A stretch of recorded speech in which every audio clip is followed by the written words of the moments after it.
کنگھی کرنے سے گرتے ہیں، ان کو بیچنا جائز ہے ناجائز؟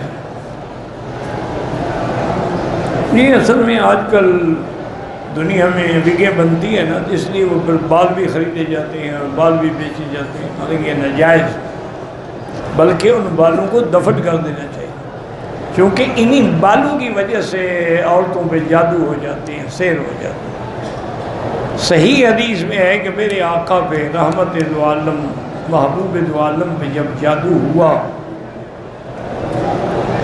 لبید ابن العاصم ایک یہودی تھا جس نے جادو کیا،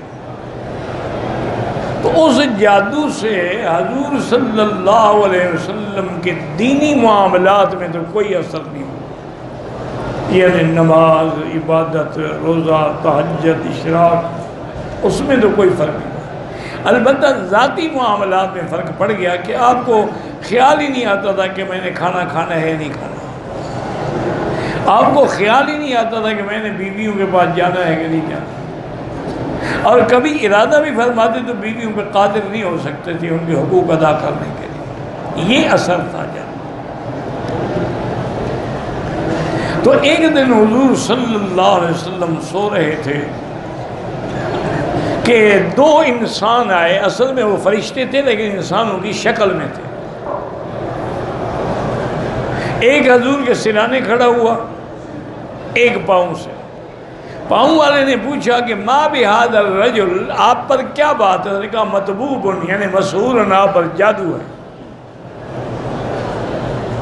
اس نے پھر پوچھا کہ من طبہ، کس نے جادو کیا؟ اس نے کہا لبید ابن العاصم نے۔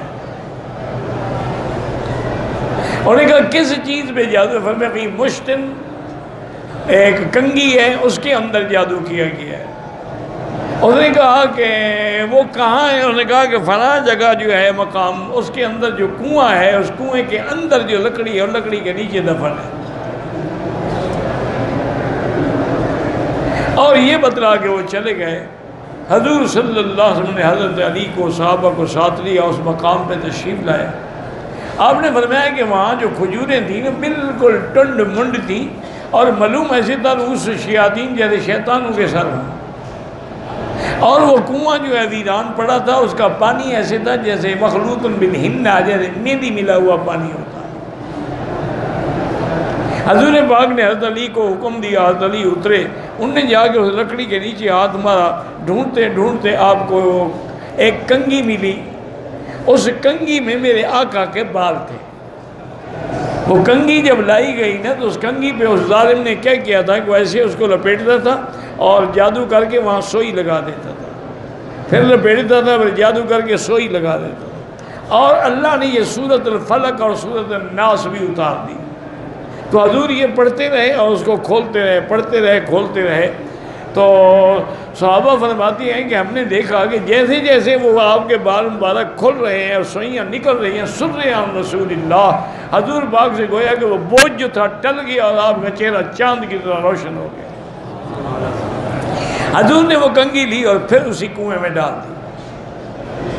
واپس جب آئے تو بی بی عائشہ کو بتایا، تو بی بی عائشہ نے کہا حضور لے آتے، ہم بھی تو دیکھتے کہ ظالموں نے کیسے ظلم کیا۔ فرمایا کیا بات کو شہرت دینے کی کیا ضرورت ہے؟ اللہ نے جب مجھے شفا دے دی، تو اس کے بعد پھر کسی کو زیادہ اگر میں ظاہر کرتا، ہو سکتا ہے مدینے میں لڑائی ہو جاتی، ان کو قتل کر دیا جاتا جنہوں نے جادو کیا۔